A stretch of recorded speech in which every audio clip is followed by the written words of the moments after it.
Muhammad wa ala alihi ashab sallu alaihi ya ulil albab.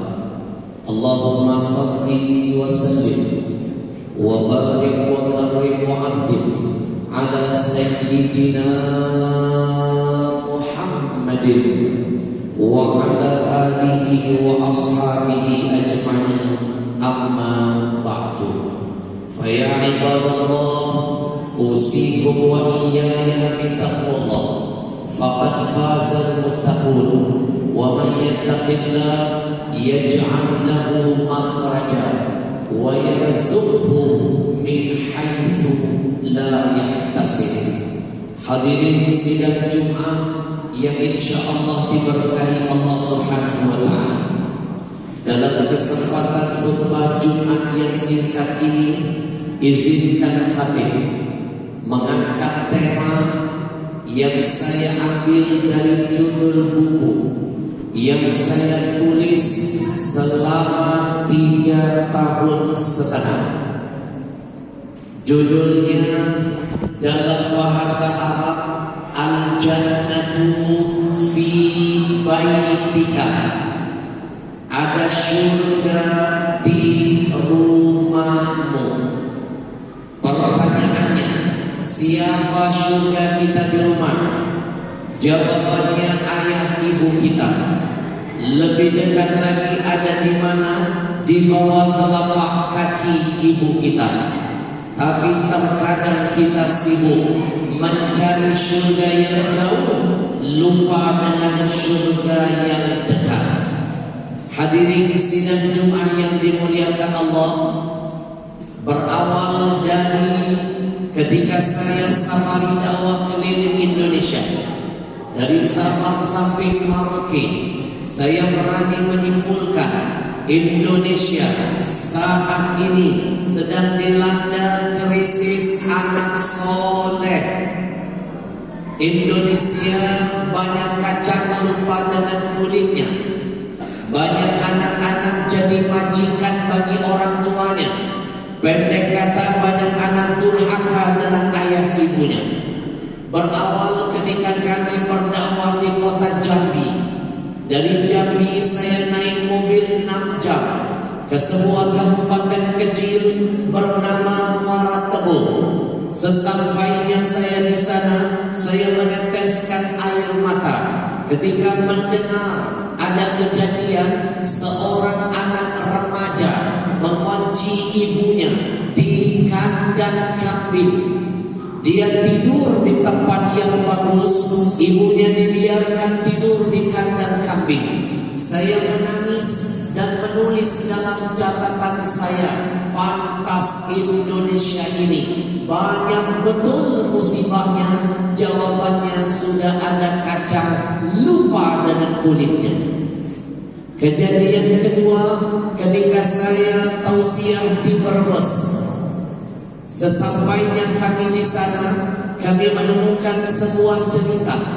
Ada anak usia baru 12 tahun mukulin ibu kandungnya sampai babak belur.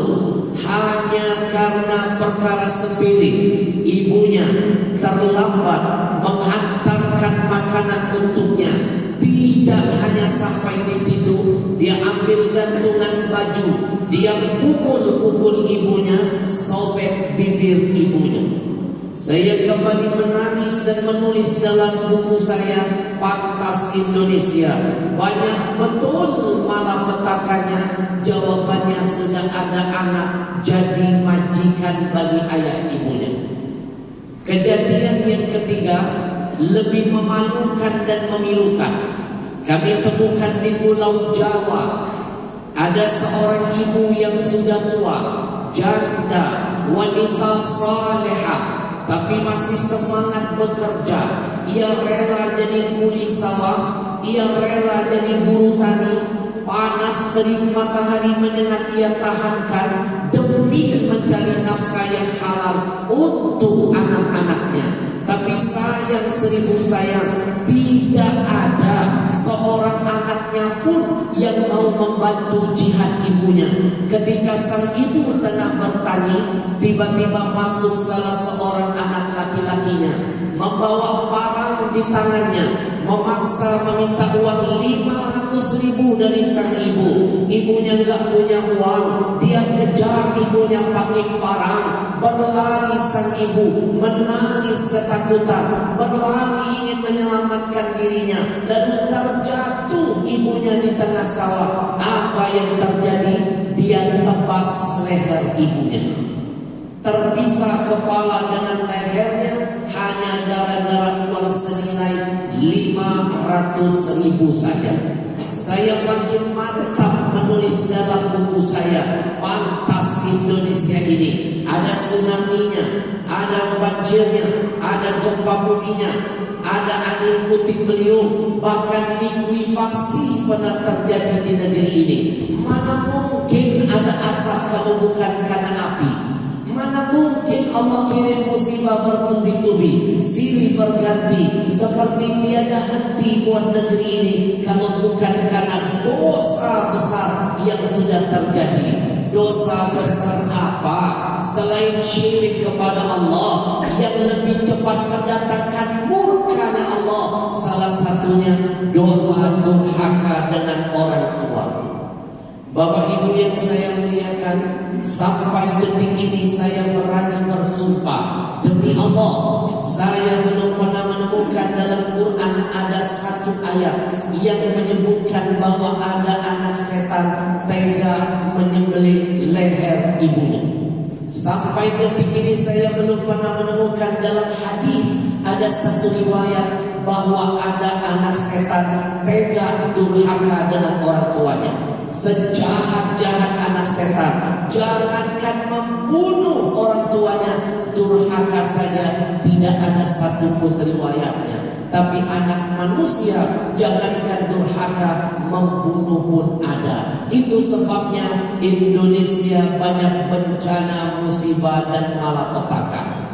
Hadirin sidang Jumat yang dimuliakan Allah, berangkat dari kejadian itu saya menulis buku ini. Saya tulis selama 3,5 tahun. Nulisnya sambil meneteskan air mata. Saya kasih judul Ada Surga di Rumahmu. Siapa surga kita di rumah? Ayah ibu. Lebih dekat lagi ada di mana? Di bawah telapak kaki ibu. Tapi sadarkah kita semua dengan semua kebodohan masa lalu kita sering mencari surga yang jauh, lupa dengan surga yang dekat. Yang pertama, setiap selesai sholat fardu kita sering mengamalkan zikir sunnah yang satu ini. Kita sering membaca Alhamdulillah, Alhamdulillah, Alhamdulillah sebanyak 33 kali. Bagus zikirnya, mengajarkan kita tampil menjadi hamba yang bersyukur kepada Allah Tuhan kita. Tapi demi Allah, lewat mimbar Jumat ini saya bersumpah, demi Allah, mau sampai berbusa mulutmu berzikir melafazkan hamdalah, saya pastikan tidak akan diterima oleh Allah syukurmu kepada Allah kalau lisanmu nggak pernah bersyukur dulu dengan ayah ibu. Silakan buka Al-Quran. Dalam Quran ada ayat yang berangkai dan berantai yang tidak bisa dipisahkan antara satu perintah dengan perintah setelahnya. Apa perintahnya? Anishkurli wali walidain. Kata Allah, bersyukurlah kalian kepadaku dan jangan lupa, kata Allah, bersyukurlah kalian kepada orang tuamu. Nabi kuatkan lewat sabdanya, man lam yashkurin nas lam yashkurillah. Kata Nabi, barang siapa yang tidak pandai bersyukur kepada manusia, dia tidak akan dianggap Allah Tuhannya sebagai hamba yang sudah mensyukuri semua karunia-Nya. Hadirin sidang Jumat yang dimuliakan Allah, contoh kedua, kita sibuk mencari surga yang jauh, lupa dengan yang dekat. Makam-makam keramat jauh-jauh didatangi. Tengah malam ditancepin, batu nisannya dicium-ciumin, tapi keramat hidup orang tua satu rumah gak diurusin. Demi Allah, orang tua kita lebih keramat dari keramat manapun.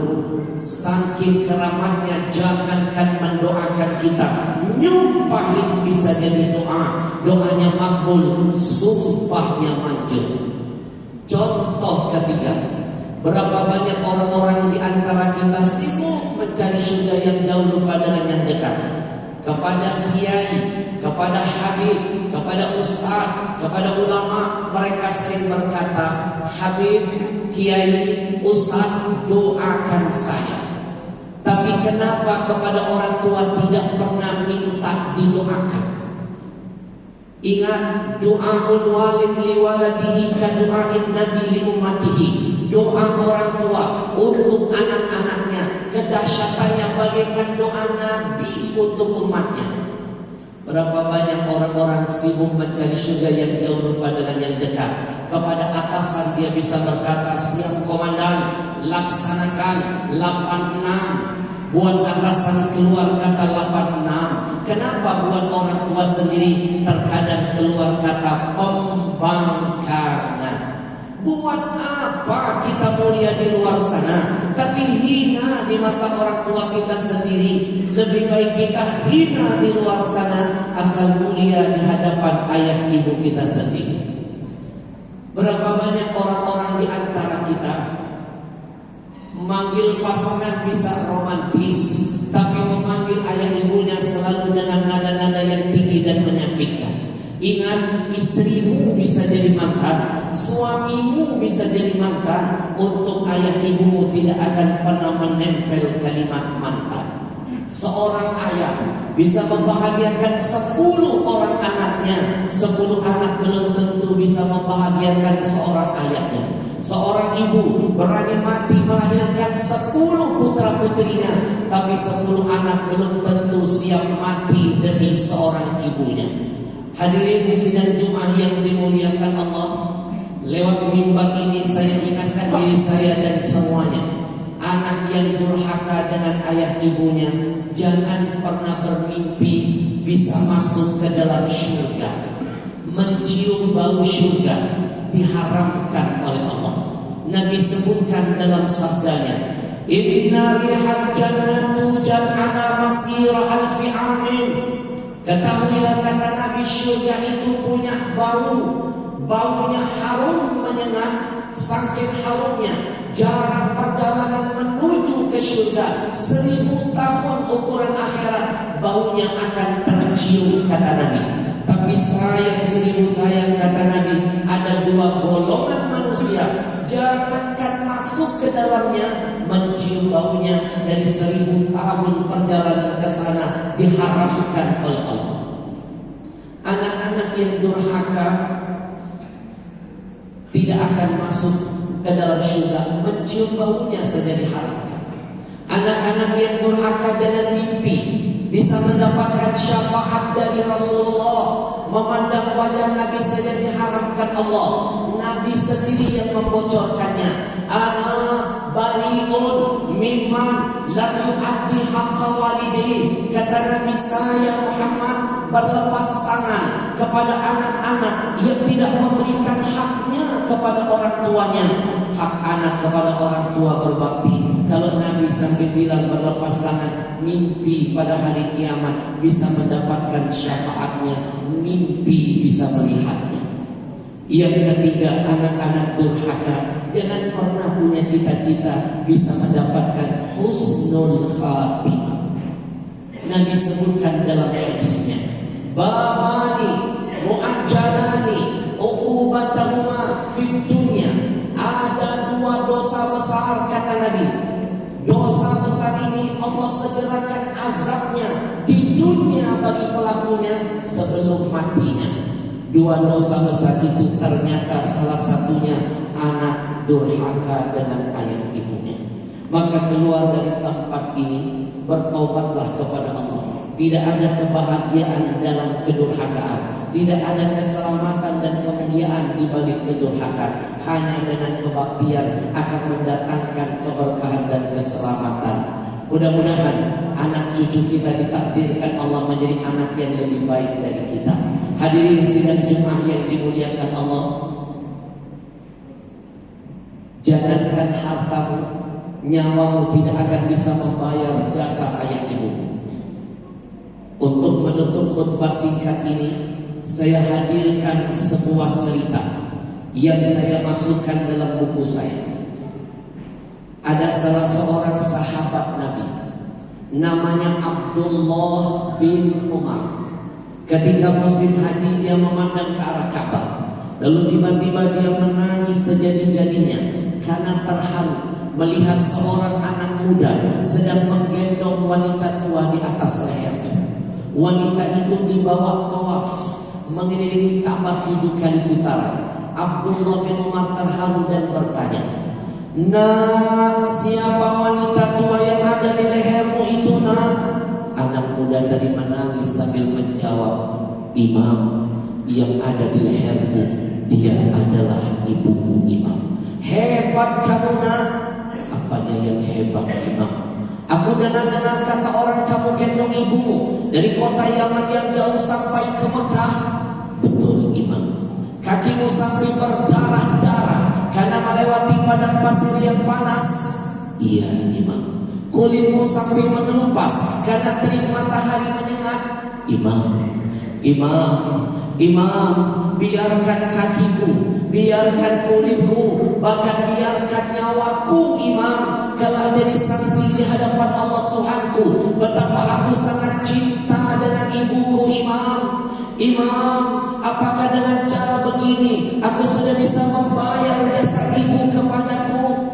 Abdullah bin Umar makin menangis lalu berkata, "Demi Allah, nak, demi Allah, 1000 kali kamu gendong ibu dari kota Yaman yang jauh sampai ke Mekah, 1000 kali kakimu berdarah-darah, 1000 kali kulitmu mengelupas, 1000 kali nak kamu tawaf mengelilingi Ka'bah, tiap hari sekalipun ibu di atas gendonganmu, demi Allah itu tidak akan bisa membayar satu teriakan rasa sakit ibumu yang pernah ia teriakan waktu melahirkanmu. Itu tidak akan bisa menebus satu tetes darah ibumu yang pernah ia teteskan ketika melahirkan." Dengarkan, renungkan dan simpulkan. Kalau satu tetes darahnya, kalau satu teriakan rasa sakitnya tidak bisa kita tebus, tidak bisa kita bayar, walaupun dengan jihad seberat dan semulia itu. Pertanyaannya, buat diri saya yang banyak dosa ini dan buat semua yang saya muliakan, bagaimana cara kita menghapus goresan luka yang sering kita tancapkan di hati mereka, yang sampai mereka menutup mata meninggalkan kita, belum pernah terdengar kata ridho dari mulutnya sampai ke telinga kita. Mimpi kita bisa mendapat ridho ilahi. Kalau ridho orang tua sampai mati tidak pernah kita raih. Ingat pesan Nabi, ridho Allah fi ridhal walidain wa suhtullah fi suhtil walidain. Nabi bocorkan ridhonya Allah ada ketika orang tua ridho kepada kita, murkanya Allah datang ketika orang tua murka kepada kita. Ternyata saya simpulkan hadis ini, kunci sukses dunia sampai akhirat dari Allah buat kita sebenarnya dekat. Allah selipkan di bibir orang tua kita, tapi kenapa kita terkadang sibuk mencari kunci yang jauh lalu melupakan kunci yang dekat? Kunci itu ada di lisan ayah ibu kita. Kalau mereka sambil berkata, kepada kita, "Nak, aku ridho kepadamu, nak," langit terbuka, arsy bergoncang, malaikat aminkan doa kita. Allah kabulkan semua cita-cita dan harapan kita. A'udzu billahi minasyaitonir rajim. Bismillahirrahmanirrahim. Wa qadha rabbuka alla ta'budu illa iyyah wa bil walidayni ihsana. Imma yablughanna 'indaka al-kibara ahaduhuma aw kilahuma fala taqul lahumā uff wa la tanharhumā wa qul lahumā qawlan karīmā. Barakallahu li wa lakum fil Qur'anil 'azim wa nafa'ni wa iyyakum bima fihi minal ayati wal dzikril hakim wa taqabbal minni wa minkum tilawatahu innahu huwas sami'un 'alim.